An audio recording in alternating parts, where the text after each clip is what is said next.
innocent. Agent Sanchez, you'll do no such thing. Now, Steve, we agreed to speak to Michael to try and explain things to him. He said, why don't we kill everybody at the house in Schumann? Just make sure to.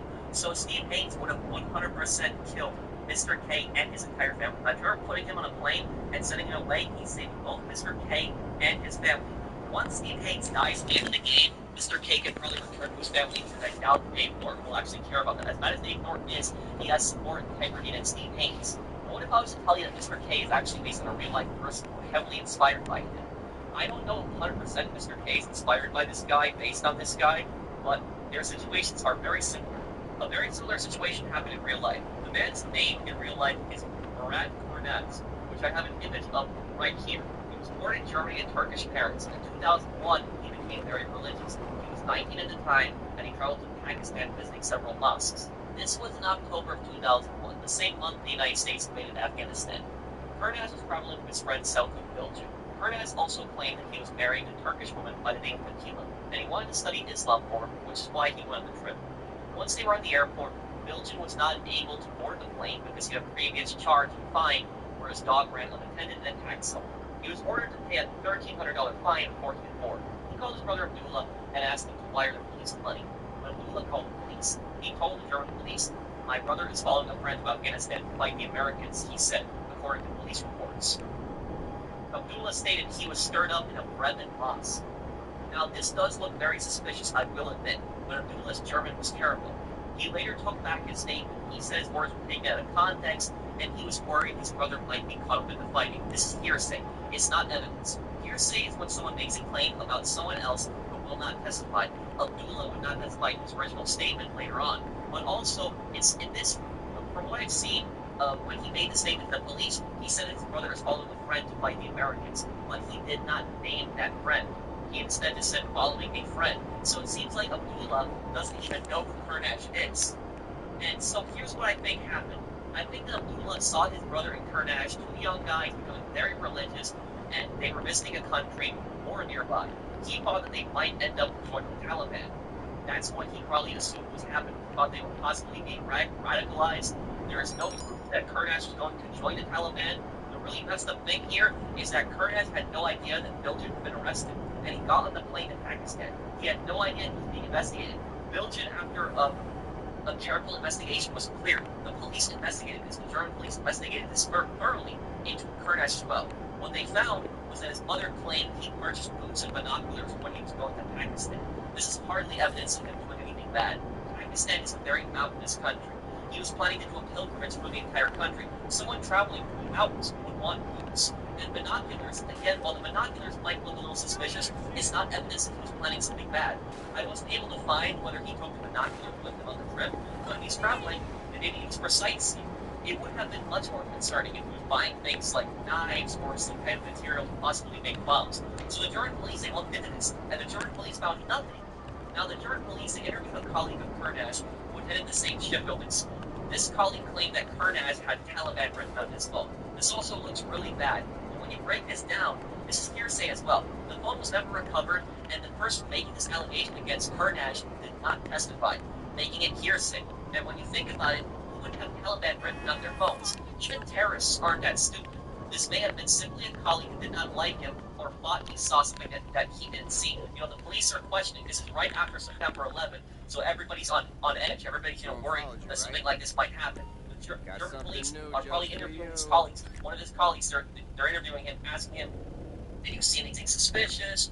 Was he talking about this? He said he was going to help terrorists, and then he's thinking, oh, maybe he had Taliban written on his phone. So the phone was never recovered. They didn't find that. And the police in Germany, they searched apartments, they tapped phones, they visited Kurnash's mosque in Bremen, the mosque that was supposedly accused of radicalizing him. They found no evidence that he was involved in terrorist activity. None whatsoever.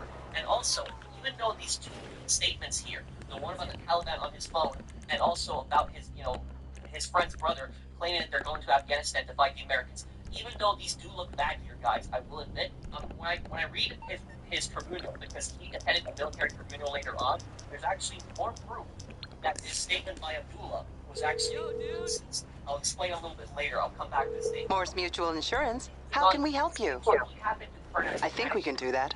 Months, He spent a pilgrimage visiting different mosques until December, when he decided to return to his parents in Germany. As he was approaching the airport, his bus went through a Pakistani military checkpoint. He was questioned, and because he was not Pakistani, he was suspected. He was arrested, held for a few days, until he was turned over to the United States and Afghanistan. He was accused of helping the Taliban, but there was no... You're through to your garage. You, need me... actually help the Taliban. In fact, the U.S. was telling Pakistan about bounties. Okay, I got stuff to do. Once who reported them would receive big cash payouts. It was later revealed that Kurnaz was sold for a $3,000 bounty. According to Kurnaz, he was chained to the floor of a plane and had a bag put over his head. During the flight, he would be kicked and punched. The plane arrived in Kandahar, Afghanistan, Afghanistan's second largest city. He was then taken to an outdoor cell where he was not given proper clothing. A big misconception that people have about Afghanistan is that it's just a very hot country. In reality, parts of Afghanistan can get very cold, especially in the mountainous regions. This happened in December, January, and around that time, usually temperatures in Kandahar are about 40 degrees Fahrenheit or about 4 degrees Celsius. At night, these can drop to 30 degrees Fahrenheit or -1 Celsius. And remember, he's outside and doesn't have proper clothing, so he is going to freeze. He also claimed that American personnel threw happy MREs. These are meals ready to eat over the fence to him, and he barely had food to eat. Kurnaz states that they pinged him repeatedly and asked him, "Where's Osama bin Laden?" which he would scream that he didn't know. They dunked his head in water, and they suspended him with pulleys and put his hands behind his back. They left him like this for days. Later, Special Forces personnel from the German KSK came to interrogate him. They also did not find anything. Now, this part, I don't know whether I'm right or wrong. I could be wrong on this, but the soldiers torturing Kurnaz, I don't think that they were regular U.S. Army. I could be wrong. I do know they were definitely Americans, but I suspect they were some kind of special forces that were trained specifically in torture. Think about it. A torture area like this in an American military base, this is a story the media would just jump on.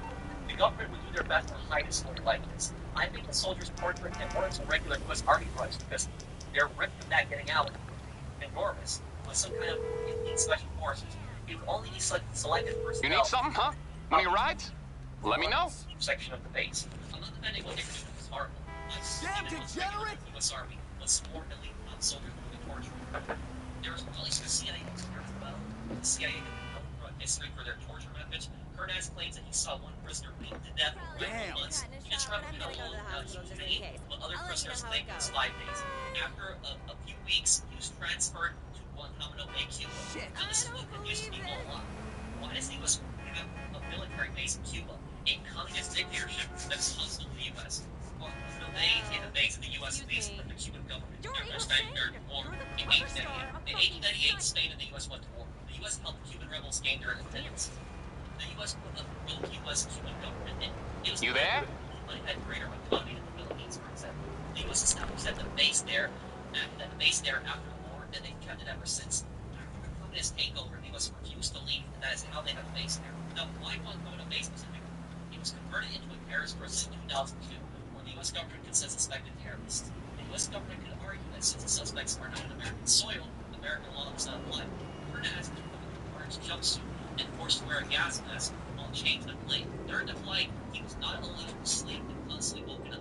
He was put in a small outdoor cage and left there in the hot heat. Kurnaz was interrogated several times and he was starved.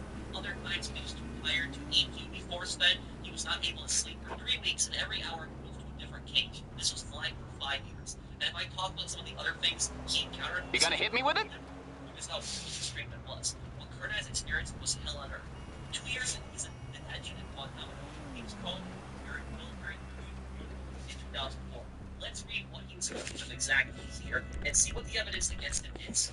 So this right here is a document to military tribunal, and I will actually link them down below. There's actually a university who actually published the entire thing. What it said right here, unclassified summary of basis for tribunal decision, combatant status for tribunal, introduction, combatant status for tribunal, CSRT, decision report indicates tribunal has determined this detainee is properly classified as an enemy combatant that's not proven table. In reaching its conclusion, tribunal considered both classified and unclassified information. The following is an account of unclassified evidence considered by the tribunal in order of I'll bring it to you. Evidence considered by the tribunal is discussed in Enclosure 2 of the CSRT decision report. So let's take a look right here. Discussion of unclassified evidence. The tribunal considered the following unclassified evidence in making its determination. The reporter offered exhibits R1, R2, R3 to evidence during the unclassified portion of the proceedings. Exhibit R1 is the unclassified summary of evidence. While the summary is helpful in that it provides a broad outline of what the tribunal can expect to see, it's not persuasive in that it provides a conclusion or statement supporting the unclassified evidence. Exhibits R2 is an affidavit of Miss It's blank is the Haney's mother and provided Haney's background and confirmed that Haney departed Frankfurt, Germany to Pakistan. Exhibit R3 is a sworn affidavit of Bernhard Duck, a lawyer retained in Haney's habeas corpus case. The tribunal found this information somewhat helpful making its determination. It considered sworn testimony of Haney. Haney explained the frequent of mosque in Bremen, Germany, that was considered moderate in its views of Islam and tolerant of other religions. However, it also housed a branch of the Jamaat al-Tabligh, a Muslim missionary organization alleged to support terrorist organizations. I'll talk about that organization a little bit later. Then Haney stated that an imam for JT advised Haney to travel to Pakistan to immerse himself in the study of Islam. Haney then purchased a ticket to Pakistan, and with his friend Selma Biljan, they began their travels. Upon checking in for the flight to Pakistan and Frankfurt, Haney's friend, Mr. Belgian, was arrested. Mr. Belgian stated that he was arrested because he had outstanding warrants as a result of his dogs fighting people. Mr. Belgian is the alleged Atlantis suicide bomber. Once Pakistan and Haiti as a mind to travel to Lahore and the JT Muslim school there and travel to Peshawar, Pakistan for further studies. Upon his return from Peshawar to Lahore, the Pakistan police stopped the bus he was traveling on arrested. Pakistani police asked Haney about Mr. Belgian and his relation with Haney, and then turned him over to the Americans who transferred him to Bagram Air Base for further travel to Guantanamo Bay, Cuba. Tribunal Haney sworn in the statement and classified exhibits were supported with unclassified summary of evidence. Okay, and we'll come back to this about Belgian, the suspected suicide bomber also. But I want to cover this right here. And I'll link my sources down below. So this is from a New York Times article. And this is actually about that mosque. So remember about that mosque they were saying, so the mosque that Kurdish had actually gone to, they were accusing the mosque of actually radicalizing people. And this is actually one of the first few things the German police did. So after Abdullah, his brother, reported this, they started investigating, they started, tapping phones, they started looking into records, started searching apartments, and they investigated the mosque that both Belgian and Kurdish went to. And this is actually what the German prosecutor actually said about that. As things turned out, Mr. Belgian was stopped leaving Germany by the border police because he had failed to pay a fine for a misdemeanor, according to Mr. Picard, the prosecutor. The police called Mr. Belgian's family to see if the fine could be paid, so Mr. Belgian could leave. One of the family members said that they did not want to go to Pakistan for fear that he would join a Muslim group they are fighting against the United States. It was this comment that prompted Mr. Picard's investigation into Mr. Belgian and the Ankara Mosque that he and Mr. Kurdish had. So that comment, that Abdullah made, basically started this whole thing. And this is what the German prosecutor said. Mr. Picard, of course we were concerned with the possibility that Kurdish had been radicalized by the preacher of Muslims, Mr. Picard said. According to some German officials, German intelligence is embedded by one number of the Ankara Mosque as having recruited fighters from pro-Al-Qaeda groups, which would seem to justify an effort to find out if Mr. Kurdish was one of them. So this was according to German intelligence. There was somebody at the mosque that was recruiting people for Al-Qaeda. However, no, when the German police actually investigated these allegations that the German intelligence made, they found this. Mr. Picard said his investigation of the mosque, which included interrogation of the suspected reporter and a search for his home, produced no evidence of terrorist connections or any attempts to recruit Muslims there to fight against the United States. We get rumors sometimes they preach hatred there, Mr. Picard said the Bagram Mosque, but there is no. So there was nobody at that mosque that was actually recruited to Al-Qaeda. The German police had investigated those allegations, and there was none. There was none. There was no evidence of it whatsoever. So right here we have the interview during the tribunal. And remember what I was saying earlier, how Abdullah made that comment, which did not make much sense. Here, right here, you actually have evidence of just how he reacted, how Kurdish reacted to the allegations against Belgium. So remember how they said that Belgium was actually a suicide bomber. Take a look at this right here. Do you have any questions regarding the tribunal process? Detainee that is not Kurdish. Wait, tribunal precedent. If you have a question, you may ask it at the time. The reporter presented the unclassified summary under paragraph 383. Detainee is in close association with and planned to travel to Pakistan with an individual who later engaged in a suicide bombing. Bilgin possibly is the Atlantis suicide bomber, containing asked the following question. And this is what they were saying. They were telling him at the tribunal that his friend Bilgin had actually blown himself up in a suicide bombing attack. And what ended up happening is, when Kurdish heard that Bilgin had supposedly blown himself up, that his reaction was, where are the explosives? What bombs? He had an outburst in the tribunal. He freaked out. He freaked out, not that he was like angry or furious or something like that, but he freaked out in just total shock. He was just completely shocked by this. And the reporter responded to the tribunal president, "Sir, I don't believe I can answer in this session." So the reporter made these allegations saying that Bilgin had blown himself up. And then the reporter refused to answer the tribunal president on how he got this information. "I don't believe I can answer in this session." The tribunal president then says, "I certainly cannot answer, because this is the first time I've heard this evidence. It is my understanding that anything remaining concerning this individual Bilgin is a classified session." Then Kurdash made another statement. He said, "I am here because South Bilgin had bombed somebody. I wasn't aware he had done that. My association with him is not as a terrorist. We exercised together at the gym and played sports. We both raised dogs, and because of this common interest, we became very good friends. Even though he was several years older than me, he was like a big brother. I wasn't aware he had done those things. I don't need friends like that. I am a Muslim from Germany. I didn't start praying until I was 18 or 19 years old. My parents are not Muslim, and they don't pray. My religion is peaceful. No one has the right to kill anyone because they don't pray. If I were a terrorist, I wouldn't have needed to go to Pakistan. For example, if I killed people because they didn't pray, I would have started with my mother and father. They would be the first ones I would have killed because they didn't pray. I love my mother, and I love my father more than anyone. I also have a lot of friends that don't pray. At the time, I didn't pray. No one had the right to kill me because of it."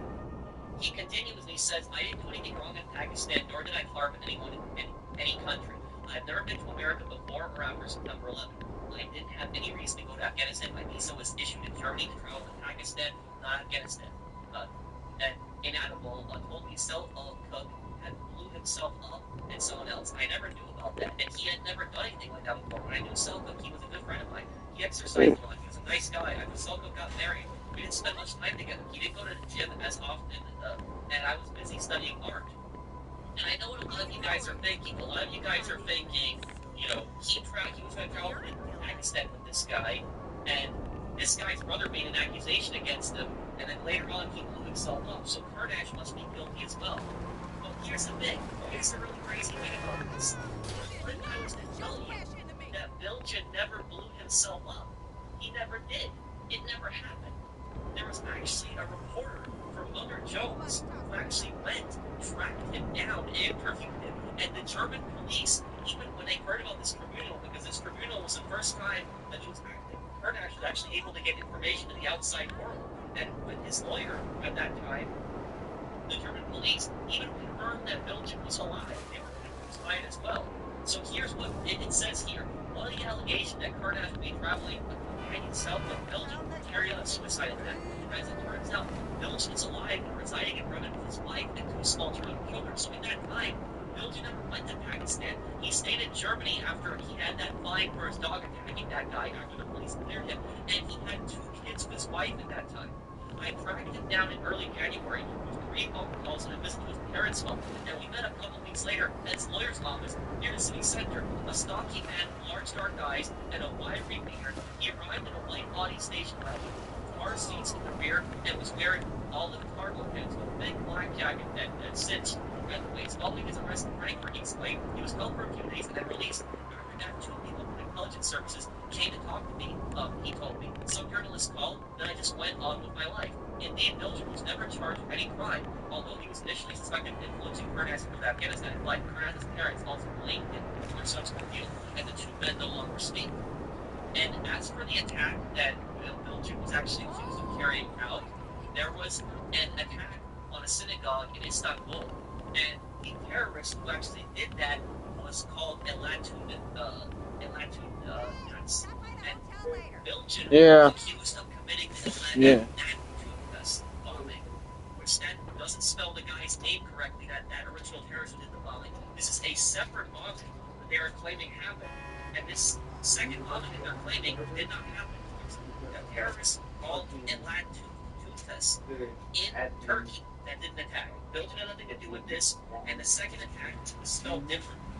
Eckhart and Server just pays for the whole thing. Belgian, once again, after this tribunal. You get this put in And a rough ass. he said, we don't have proof that the two wanted to go to Afghanistan or had any terrorist plans. He said from the German translator. He said German state security agencies told him they've never heard of it in the land and named it. So that's why they were approved by that name. As far as I'm concerned, this group is just a series of letters that means absolutely nothing, he said. And as I see it, the American police have no reason to hold Mr. Kurdas. That would be allowed under German law. So get this. The tribunal was saying that the mosque that Kurdas had went to in Germany committed terrorist group. When the German police did an investigation, they found there was no evidence of that. That did not happen. And the tribunal also claimed that Belgian, his friend that was supposed to travel with them, had blown himself up in a suicide attack. But that didn't happen either. And the thing about this is the tribunal discarded this evidence. So Kurdas was not able to defend himself properly. They didn't listen to him. So the reporter was making these wild allegations, and when even the tribunal head, when he asked the reporter about it, the reporter said, I cannot answer where I had gotten this information from. Dude, what kind of tribunal is this? In a proper trial, you're able to see the evidence against you, and you're able to contest it, and they're supposed to explain to you where they got the evidence from. This is nonsense. These allegations against Kurdas. So now this is the proof that he was accused of conspiring. So the question he was asked is, Jamaat al-Tabligh supported you in your travels to further your studies in Islam. You know that Jamaat al-Tabligh supported terrorism. You asked me two questions, right? Beginning with the statement, the reporter says, Jamaat al-Tabligh supported you. And Kurdas said that Jamaat al-Tabligh in Germany is not the same as it is in Pakistan. In Germany, they talk about Islam in Pakistan and how beautiful it was over there. They also talk about things. They didn't help me go to Pakistan, but they did tell me a lot about the school. So I decided to go. While the school, you were supported with food and lodging. I said before, they didn't support me with food. I slept there only one night. They gave me dinner and breakfast. Everything else I paid for myself. Are you aware that Jamaat al-Tabligh was associated with or supported terrorism? And Kurdas says, I didn't know anything about it. I'm not saying they aren't terrorists, maybe you are, but I wasn't a terrorist. And when you were in Germany, did Jamaat al-Tabligh have imam take the Jamaat al-Tabligh have mosque? It's called, there is an imam, but he is not, he stayed in the mosque, he's out other groups. There are two different groups in the mosque, the Jamaat al-Tabligh and another group. The imam have the authority to issue fatwas. That imam was young, I don't know if he issued fatwas or not. I sat with him many times in the mosque and talked, but I never saw him issue a fatwa. So you never heard of a fatwa for jihad at any of the mosques you prayed at in Germany. I didn't hear anything about it. So, remember, the mosque that he went to was investigated by the German police, and the German police found no evidence, none of radicalism. Now, about this group itself, like the Jamaat al-Tabligh, I had no idea what this group was. I've never heard of this group before, and so I decided to Google this group. I decided to Google whether this group had any kind of terrorist link whatsoever. And I think that the actually spelled this name wrong, because what happened is whenever I typed the name, instead of Tablighi Jamaat, of which I think that's what their organization that they're referring to as. But anyways, I looked at this organization and I went to find out whether this organization had links to terrorist groups. And what I found is, I found that there's a massive amount of argument online. There's a lot of people that argue about this group. There are actually some countries, some Middle Eastern countries that have actually outlawed this group. But basically, from what I've seen of people arguing, is some people argue that the group has no links to terrorism, other people argue that the group does have links to terrorism. What I was able to find is that this is a very ultra-Orthodox branch of Sunni Islam. This is a very religious group, very, very religious. And from what I've seen, the group itself, the leadership of the group, and the main body of the group is not involved in terrorism. However, though, the group has been used by terrorists before. It's just the group has very, very religious views. It's much more than normal. It's ultra-religious. And because this group has extremely ultra-religious views, there are terrorists that use this group in order to be able to recruit others. That's what I found about the group. But in Kurnas's case, for example, when that mosque was investigated in Germany, that mosque again had no links to terrorist organizations. The one in Pakistan may have had links to terrorist organizations. However, though, Kurdas, from everything that I've seen, had no knowledge whatsoever. He was traveling to Just. There is no evidence here that Kurdish had anything to do with terrorism. They're just saying that, oh, you visit these mosques that were sponsored by this, NGO. NGO is a non-government organization, and this group had, links to terrorist organizations. There's no evidence that Kurdish had any link to any terrorist organization, nor he knew that any mosque here could possibly be linked to terrorist organizations. That's ultimately what I found about this Jamaat. This is a very ultra-religious group. And because the government themselves made it stated that it doesn't have a direct link with terrorism because the group is so ultra-religious that there are terrorist individuals that has happened in the past. And some members of the group also said extremely hateful things against other religions. In fact, Kurdish was actually asked if he was a member of Jamaat al-Tabligh, and he said no. And there was no evidence they were able to find that he actually was a member of the organization. Kurdish finishes up his testimony at the tribunal by saying, I have never supported terrorists, I hate terrorists, I'm here having lost a few years of my life because of Osama bin Laden. His beliefs show Islam in the wrong light. I'm not angry with Americans. Many Americans died on September 11th in a terrorist attack. I realize the Americans are trying to stop terrorism. I think it's very noble. All countries should do the same thing because Osama bin Laden said he is a Muslim and he has killed many people. Several Muslims were arrested. I am a Muslim, but I am not a terrorist. I can prevent terrorism. Islam is a peaceful religion. It should not be mixed up with terrorism. I don't know why Osama bin Laden hates certain countries and other religions. Osama bin Laden wants help from all Muslims. What he is doing has nothing to do with Islam. I'm Muslim. I'm fasting. I don't hate anyone because of his religion. There wasn't no war between America and Saudi Arabia. The Americans are trying to defend themselves after an attack by Muslim on September 11th. I assure you, 11th September has nothing to do with Islam. He also says, I went to study in Pakistan at the wrong time. I wasn't aware there was a war going on in Afghanistan. I heard in the news Americans wanted to stop Osama bin Laden with special teams and borders or something. I didn't know the war had started. When I traveled to Pakistan, the war hadn't started. Even the war was going on in Afghanistan and nothing to do with Pakistan. For 20 years, Turkey has been at war with the PKK. The PKK, that's the Kurdistan Workers' Party. They are actually a terrorist organization in Turkey and Syria. I went to Turkey several times on vacation, but knew there was problems. So I returned to Germany. I never saw any fighting in Pakistan. I was 19 when I took my trip to Pakistan. It was probably the wrong time to go. I didn't know I would get arrested because of my skin color or because I was from Germany. I hope you would judge me on the truth. I'm not an enemy combatant. If I were, I would tell you. Enemy combatants go to jail in their own country. I will be much more comfortable in jail in my country than I am here. I won't lie just to go to jail in my country. I want my freedom back because I'm not a terrorist. Now, I actually looked this up to see whether Kurdish was telling the truth, and Kurdish actually was telling the truth. Kurdish actually traveled to Pakistan on October 3rd, 2001. And October 7th, 4 days later, the U.S. actually invaded Afghanistan. So he actually arrived in Pakistan 4 days before the U.S. invasion. So, And this is a synopsis of what Kurdish was accused of at the tribunal. The unclassified summary of evidence presented to the tribunal by their reporter indicated that the Haiti member or ally of Al-Qaeda or its network, and that the Haiti participated in activities as part of the Al-Qaeda network. Those allegations are as follows. Haiti admitted he drove from Frankfurt, Germany to Karachi, Pakistan. He got plane to Islamabad, Pakistan. He got plane into Lahore, Pakistan. He got lost in an unnamed village vicinity of Peshawar, PK. Then attempted to travel back to Peshawar. He was arrested and brought into custody. But that's that's how is that evidence exactly? That he's traveling to Pakistan. That's not really evidence. The timeline associated with the Haiti is as follows. Became associated with an Islamic missionary group named Jamaat al-Tabligh in June 1st. The United States attacked on 11th September and travels to Pakistan on the 3rd of October 2001.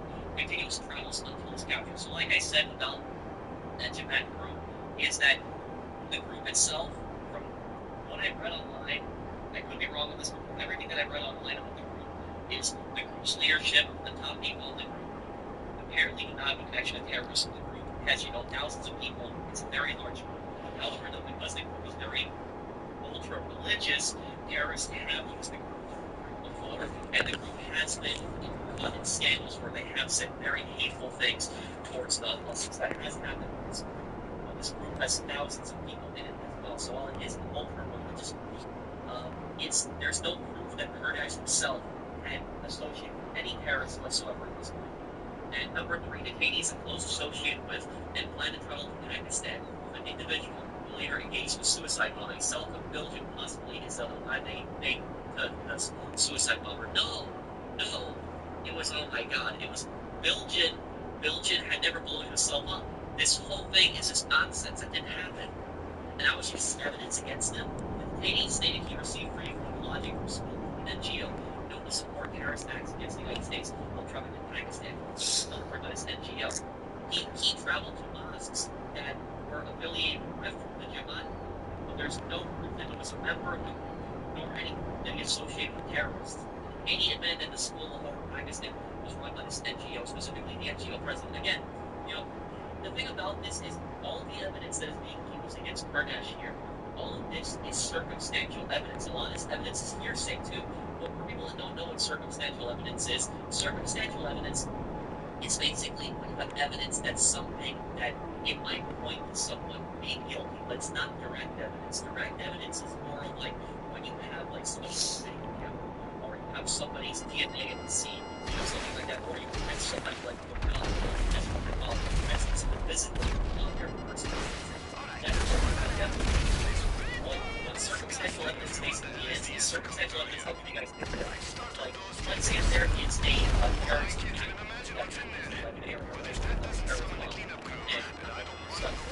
One of the suspects happened in the area of terrorist attack. That's an example of circumstantial evidence. He showed this person near the area when it happened. He was in the same area that the terrorist attack happened. But even though the person was in the area, that's not direct evidence. For example, that suspect in that example is the terrorist. Just because he was in that area, that's what circumstantial evidence is. And all of this here is circumstantial. The thing about Belgium, that's not circumstantial, it's just a lie, it's nonsense. A lot of the accusation that people made against him, that was hearsay. Those people did not testify in court. And it's, he's traveling from Pakistan. He happened to stop at a mosque that was affiliated with his Jamaat. And they possibly had links to terrorism. Again, that's circumstantial. He visited a mosque, it's a public religious building. If the mosque had association with terrorism, it's very possible to get no idea about it. And in 2005, we had a judge, and that judge by the name of Joyce Hens-Green, she wrote Freedoms Within Legal, and she wrote that they are an illustration of fundamental unfairness of freedoms, reliance on classified information, not disclosed to detainees. And this is a good judge. This judge, she wrote 2 ways. This is a good judge in this case. So when you look at the accusations being made against you, proper character for the listen here all the evidence that is being against you, all the charges that are bringing against you. Now, what actually happened was a lot of the evidence was actually leaked. So a lot of the evidence and classified evidence, but there was everything that you saw there was unclassified evidence. There was plenty of classified evidence that was used against Kurdish in the trial, and Kurdish was actually not allowed to respond to that. But let's take a look at exactly what the classified evidence was in this case. So some of the classified evidence was leaked. And that classified evidence that was leaked, it was a memo that was made by Brigadier General David B. Blackwell, and it was written actually right before the trial began. So it was made pretty quickly, and the version of the memo actually says that Kurdish, when he was at Guantanamo Bay, covered his ears and prayed loudly during the U.S. national anthem, and asked alcohol basketball players possibly to estimate the heights of offenses. What?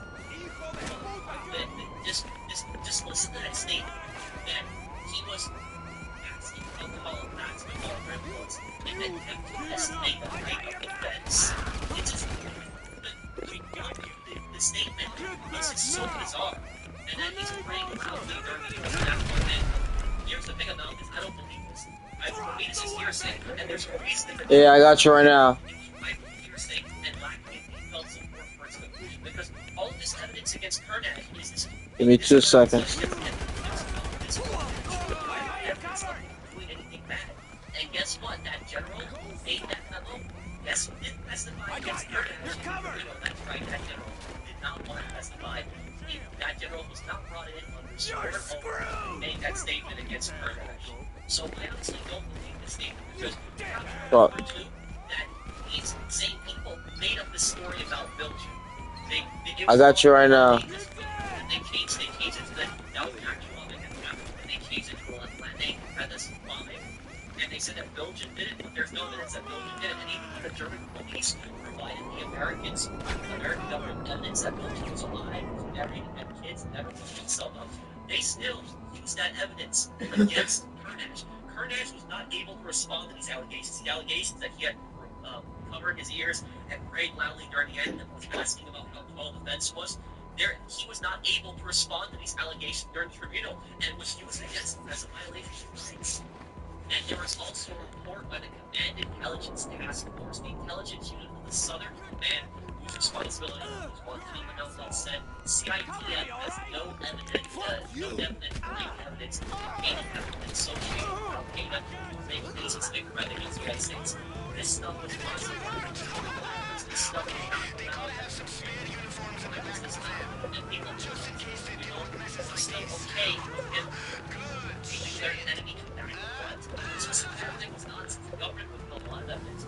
Kurnash president himself that he associated with may have had terror plagues, some of them possibly over very large and had thousands of people in. Well, terrorists may have been recruited from there. There is no proof that Kurnash had associated with any terrorist movement, any terrorist act. All this evidence is circumstantial. No direct evidence. He was not able to see a lot of the evidence against him and never given a public trial. He was later finally allowed representation by an American lawyer. His lawyer, O'Hara Masden, showed him a letter from his mother that knew the situation. However, despite this, he would still stay in captivity for another 2 years. In 2005, Kurnash's entire file was declassified, and both the German and American investigators had found no evidence of Kurnash having any links to any terrorist organization. In fact, most said he should have been released in 2002. Well, then why was he held against his will if they believed that there was no evidence? Let's start with Germany, where he was born. Kurnash was not technically a citizen of Germany, even though he was born there. This is because Germany had a law back then that if you were born to immigrant parents who were not citizens, you were not granted citizenship in Germany, even if you were born there. This is why Kurnash did not have German citizenship, despite being born there. Now, the reason that the German government did nothing for him, despite believing he was most likely innocent, was because of the 9/11 hijack group that studied in Germany. Any politician was scared of being known as the guy who helped police a suspected terrorist, even if the guy's completely innocent. Basically, the politicians in Germany covered their asses and worried about getting elected, so they screwed Kurnash over.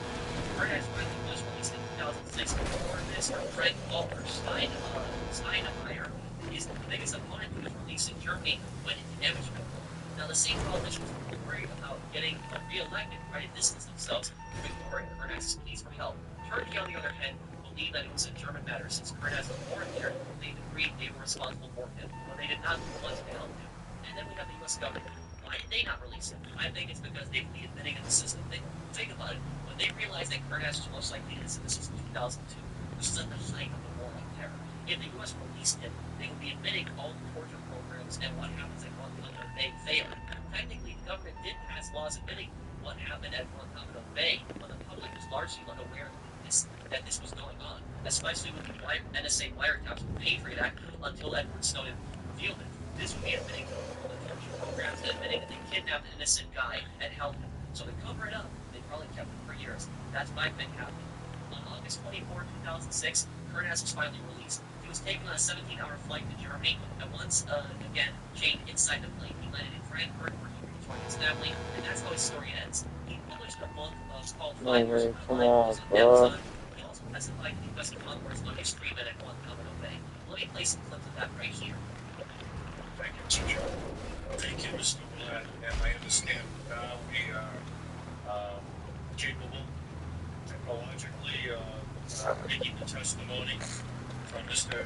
Kurnash. Mr. Kurnash, if you hear me, and I hope you do, would you please proceed and give us your statement? Mr. Chairman, my name is Kurnash. I am a German citizen, based in Germany.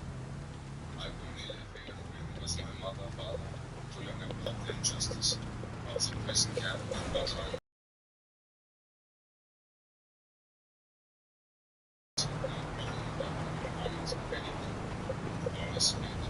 Terrorists. I spent 5 years of my life in American detention in Kandahar, Afghanistan, and then Guantanamo on the terrible conditions that no I have a U.S. interrogator that the U.S. paid $3,000 bounty for me. In the American prison camp in Canada, I was struck by powerful treatment prisoners received. I had a very high impression of Americans all my life, so I couldn't believe Americans would do these kinds of things. Freezing cold, and I had just shorts and no blankets. I was beaten brazenly during interrogations. My head was planted underwater to simulate drowning, and electrodes were stand over my feet. At one point, I was chained and hung by hands for a long time. During that time, my lung ended in the air.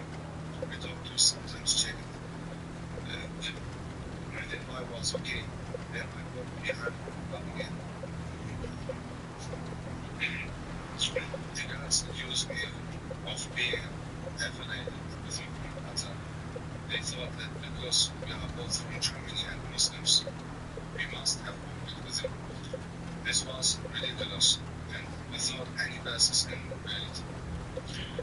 But the hanging was punishment for not admitting this, and he actioned to try to force me to admit it. The pain from this treatment was beyond belief.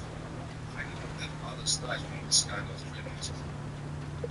From Canada, I was transferred to Guantanamo. In Guantanamo, the conditions and the treatment were very different for animals,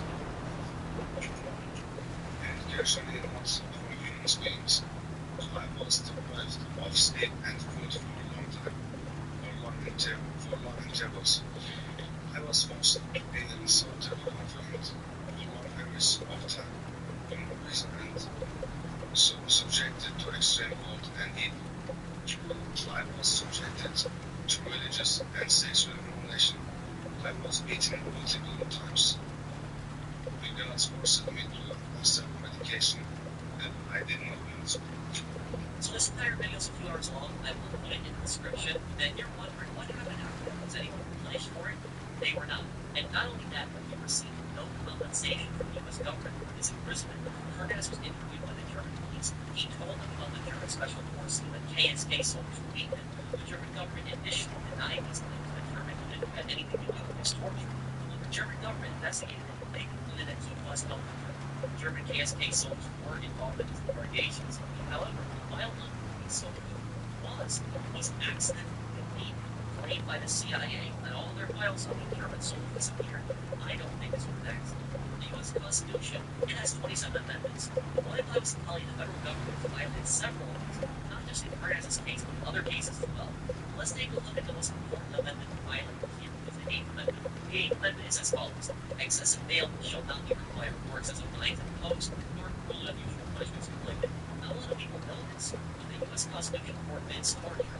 If what happened in Hernandez is not unusual punishment, then I don't know what does. Now, almost all the democracies in the public torture is illegal. Not many countries. All right. I'll get the uniforms and van cleaned up once you've dropped them off. It'll all be looking super profesh when you're ready to report for duty. Get it? Okay, I'm sorry. I'm done, I swear. Paranoid of a large government, rights and individual liberty. That's why so many Czechs put against the government. In 1776, during the American Revolution, George Washington was New York City. British invasion, the city was bombarded, and George Washington had to flee. Thousands of Americans were taken prisoner by the British. Most of these prisoners were put on British prison ships. These ships, such as the notorious HMS Jersey, housed 1,000 prisoners at a time. The reason this is relevant to the 8th Amendment is it's one of the reasons the Founding Fathers adopted it. In total, between 8 and 10,000 Americans died in British captivity, some even estimated 11,000 more. And this is something you don't really learn about much in school. In total, about 6,800 Americans died in combat during the Revolution. That's right, more Americans died as British prisoners than did in combat. So why did so many Americans die on these British prison ships? Well, remember how I said the Jersey, for example, had over 1,000 men? Well, the ship was only meant to hold about 400. These ships had horrid conditions. The prisoners were cramped together, they were chained to the floor, and given rotten meat. Disease spread rampant around the ships, and usually 3 people died a day on the Jersey alone. Prisoners starved to death or died of sickness. The British at the time argued that this wasn't violating cruel and unusual punishment because the soldiers weren't torturing the patriot prisoners, but this was torture. You don't have to physically hurt someone to torture them. If you chain someone to the floor and deny them food and not let them sleep, that's still torture. I have talked to a lot of people that don't know that so many Americans died as prisoners. Usually people are pretty shocked about it, thinking that most Americans died in battle, but no. People think that the British Army, for some reason, was very gentlemanlike, when this was not the case. They were very cruel. And that 11,500 number that I described, that was just in America. Britain used these prison ships in Ireland, Australia, India, and any other colonies they had. So the amount of victims these ships had was far greater. And when someone died of disease on these ships, the British soldiers refused to move the bodies themselves. They forced American prisoners to pick up the disease-contaminated bodies to take to the shore. They would then go back on the ship. New York has a monument to the victims of these British prison ships today. That's one of the reasons things like torture is banned in America. Now, I know I'll have some people ask me, what about the death penalty? Does that not constitute cruel and unusual punishment? No, it doesn't. The reason it doesn't is because the death penalty was a very common punishment at the time. The Supreme Court of the U.S. ruled that the death penalty did not violate cruel and unusual punishment. In 1972, it was banned for 4 years, but then it was brought back in 1976. This is actually another reason why most executions on death row inmates are with lethal injection and not hanging, because many deem hanging as causing great suffering before death. Me personally, I'm not against terrorists getting the death penalty. No one likes terrorists, but I am against torture. However, you have to find these people guilty first. You can't just kidnap somebody, take them halfway across the world, deny them a lawyer for trial, and torture them. The proper American way is innocent until proven guilty. If we capture a terrorist, we put him on trial, we show all the evidence against him, and then we let the jury decide. If they decide on the death penalty, then so be it. We cannot torture and imprison people without a fair trial. The person has to be proven guilty, and we have to show the evidence against them. Everyone deserves a fair trial. And because Kurdish was denied a trial, he was put in this mess. When we don't allow people to have trials and decide everyone is guilty, that's when a lot of innocent people also in prison. And that leads me to my next point. The government violated Kurdish's Fifth Amendment rights. The Fifth Amendment is as follows. No person shall be held to answer for capital or otherwise infamous crime unless on a presentment or indictment of a grand jury, except in cases arising in the land or naval forces or in the militia, when an actual service in time of war or public danger, nor shall any person be subject to the same offense to be twice put in jeopardy of life or limb, nor shall be compelled in any criminal case to be witness against himself, nor be deprived of life, liberty, or property without due process of the law, nor shall private property be taken for public use without just compensation. The government violated Kurdish's Fifth Amendment rights. All people know the Fifth Amendment has a right to remain silent, but it also grants you the right to due process. Due process is basically saying the government must respect your legal rights before limiting someone's life, liberty, or property, basically imprisoning you or seizing your property or assets. Kurdish was denied the proper legal process. He also was not allowed to remain silent during any interrogation, as he was constantly beaten. And now we are at the Sixth Amendment. In all criminal prosecutions, the accused shall enjoy the right to a speedy and public trial by an impartial jury of the state and district wherein the crime shall have been committed, which district shall have been previously ascertained by law, and the accusation to be confronted with the witnesses against him, to have compulsory process for obtaining witnesses in his favor, and to have the assistance of counsel for his defense. Kurdish was denied the right to a trial and the right to a lawyer for years. He had his 8th, 6th, Fifth Amendment rights violated. And you don't have to be a citizen to have these rights in court. If you are charged with committing a crime against the United States, and the United States is trying you for these crimes, you have the same constitutional right as citizens. I'm known to have people in the comments tell me, unprofessional, what happened to Kurdish was an accident. Most of the inmates at Guantanamo Bay are terrorists. I understand that. I'm very well aware there are plenty of terrorists and horrible human beings in Guantanamo Bay. Like I said, I'm not against terrorists getting the death penalty, but I'm against torture and imprisonment for their life. I respect constitutionalism, and I don't like the government having greater powers like this. Like news as what happened. They suspected the guy was innocent in 2002, but kept him and tortured him for another 2 years. They covered it up. Records of the German KSK soldiers just have to disappear. When you have a system where people who are declared enemy combatants are taken away, not given a fair trial in prison, you're going to have 200 years of innocent people. The jury should decide whether the person's innocent or guilty. Show them the evidence. Put them on trial. All of the prosecution and procedure. And if they are guilty of terrorism, you prove forbid it in court, sentence them to life in prison, or give them the death penalty. But it should be done through the proper legal process. Everyone deserves a fair trial. And I will give you examples of just how the government violates the rights of regular, average, everyday American citizens. The Patriot Act was signed by President George W. Bush in 2001 in response to 9/11. Now, I'm not going to discuss politics in this video. Instead, just talk about how this law came into effect. The Patriot Act essentially allows the government to spy on you if they suspect you to be involved in terrorist activity. This is probably how Mr. K was captured in the first place in GTA. They probably tapped Tahir's phone, saw he was in contact with another Azerbaijani, and assumed that because Mr. K was Azerbaijani as well, he must be involved in terrorist activity, but he wasn't. The Patriot Act allows the government to put a tracker in your car, listen to your phone calls, read your texts, or emails, and allows the government to follow you, all without probable cause. In the United States, in order to tap the phone, get text messages, emails, you need probable cause.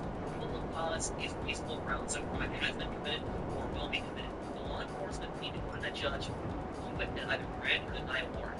Then with the warrant, the police can go to the suspect's cell phone provider and listen to their calls. Here the government can skip all of that and go through as many calls as they want. Now the people who defend this typically say, well, what are you hiding? If you weren't hiding anything, then you shouldn't have a problem with the government listening to your calls. It's not about hiding anything. The vast majority of people don't have anything to hide. It's about your right to privacy, about a government peeking over your shoulder and intruding on your personal space. Think about it. If you're out having a private conversation with your wife, husband, do you want the government to listen to that? Or how about emailing your friend and texting them, making fun of the government? You are committing crimes or criticizing government policy. Do you really want the government to have that information on you, knowing that you criticize them? This can very much be abused. And people say there is no right to privacy in the Constitution. That's wrong. The Fourth Amendment gives you that privacy. The Fourth is as follows. The right of the people to be secure in their persons, houses, papers, and effects against an unreasonable search and seizure shall not be violated, and no warrant shall issue but upon probable cause supported by oath or affirmation, and particularly describing the place to be searched and the persons or things to be searched. The Fourth Amendment is your right to privacy. It protects you from unreasonable search and seizures. The Patriot Act violates the Fourth Amendment. The founding fathers of the United States were very skeptical of government power. That's why they put all these checks in. It was to stop the government from using its power. If the government has this much power, wants to stop it from expanding until it violates your individual liberty. And for people who bring up politics, the Patriot Act is oftentimes associated with Republicans. When Obama extended the Patriot Act in 2011, both Democrats and Republicans have supported it, and now it's being extended as the Green Amendment. While there are people in both parties who oppose it, the party platform of both parties is against the act or Guantanamo Bay. In 2013, Edward Snowden revealed just the extent of the National Security Agency spying. Virtually every cell phone provider was working with the NSA. They had a full collection of thousands of American records, and on top of that, the NSA was spying in other countries, not just the United States. They were even spying on leaders of 133 countries. Snowden had to flee and has been living in exile in Russia for the past 10 years for revealing an unconstitutional program. I'm not some conspiracy theorist, but I don't like the idea of the government having this much power to be able to spy on anyone that they want without a warrant. And now about Kernez. What happened to him afterwards? Well, today Kernez is living in Germany. He is in much better shape than during his imprisonment. He works out and likes to drive motorcycles. He works in a